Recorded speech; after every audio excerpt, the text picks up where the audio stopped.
Hello friends, my name is Damian Bacci and welcome to my back room here in sunny Tampa Bay, Florida. And today we're going to learn the head to Earl Hooker's version of the Hucklebuck. Now the song The Hucklebuck has a very interesting origin and somewhat complicated history. The song was written by Andy Gibson, who was a trumpet player, arranger, and composer. And he originally gave the song to Lucky Millinder, but more on that in just a moment. And in January of 1949, the song The Hucklebuck was released by Paul Williams and his Hucklebuckers. And the song was a complete hit. It reached all the way to the #1 spot in the R&B charts. And it stayed in that position for 14 weeks. Paul Williams first heard the song when he heard Lucky Millinder and his orchestra rehearse the song at a gig that they were both playing about a year earlier. The song Paul Williams heard was D Natural Blues, and he really dug it.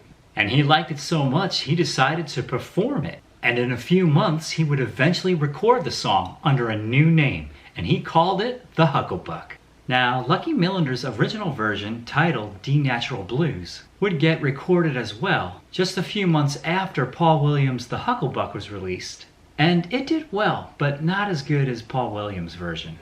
Now here's another interesting little fact. Saxophonist Charlie Parker recorded a song called Now's the Time back in 1945. And that's a few years before D Natural Blues, aka The Hucklebuck, was being played. And that riff that you hear in Charlie Parker's song, well, it goes like this.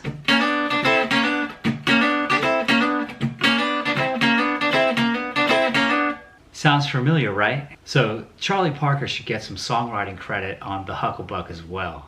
So definitely check out Charlie Parker's Now's the Time on YouTube. You'll really dig the similarities. Now eventually the song The Hucklebuck had lyrics written to it, and it was a real big hit for the Tommy Dorsey Orchestra, as well as Frank Sinatra, Chubby Checker, and many others. Now on August 10th, 1953, Earl Hooker is doing a session at Sun Studios in Memphis for Sam Phillips. And during that session, he recorded the song The Hucklebuck. And it was never released. It was shelved, and it came to light many decades later. Now, Earl Hooker's version of The Hucklebuck is a blues standard. It's very popular among jump blues players and even rockabilly players. And Canned Heat does an amazing version of this song on their album Reheated from 1988. And that's with the great Junior Watson on guitar. He's really the one who's credited with bringing that song back to life among blues players. And it's considered a blues standard now, all thanks to Junior. Now the song is in the key of G, and we're playing over a simple 12-bar blues progression. Now the tune starts off with this cool little intro. And down here he plays the G octaves, and then does a little descending run. And then repeats. Now basically that walk down is a walk down of the G major scale.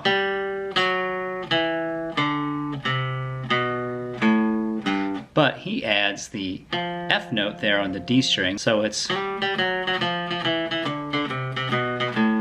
repeat. Pretty cool. And then the song starts, and it really has a great melody that's based around the chord tones. Now the version I'm teaching you today is Earl Hooker's version, with some of my own ideas thrown in as well, and a little bit of Junior Watson's version also thrown into the mix. Now gang, if you happen to dig this lesson so far, please give it a big thumbs up, and please don't forget to subscribe to my channel if you haven't already. And if you'd like to take your old school guitar playing to the next level, I have a great course on jump blues guitar called Good Rockin' Guitar that's available on my website at DamianBacci.com. All of the lessons come with PDF file guitar tabs and backing tracks. And the course is available as a DVD or as a download. Good Rockin' Guitar friends will not disappoint. Alright, so now let's learn the head to Earl Hooker's The Hucklebuck. And it's a great workout of double stops and single note lines. And Earl is a fantastic guitarist to study from. His music and his playing still captivates us to this day. Oh, and before I forget, be sure to use the backing track at the end of this video for practice. And without further ado, let's learn the Hucklebuck. 1, 2, 3, and...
Now friends, that's all the time that we have for this lesson today. I want to thank you for hanging out with me. I hope you really dug the lesson. If you liked it, please give it a thumbs up. And please don't forget to subscribe to my channel if you haven't already. And once again, if you're digging this style of old school guitar playing, I have a great full-length course on jump blues guitar called Good Rockin' Guitar, and it's available on my website at DamianBacci.com. And now it's time for some inspiring words. Today, I'm on location here at Hillsborough River State Park, and there's something really cool I want to show you up here. It's some Class 2 river rapids. Check this out.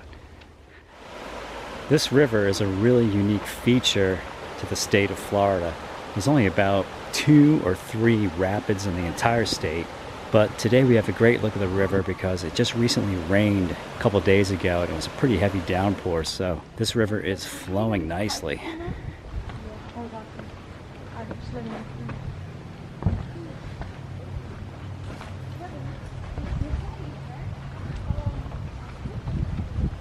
Now this suspension bridge was built by the Civilian Conservation Corps. It's pretty old, and it's a pretty neat feature of the bark.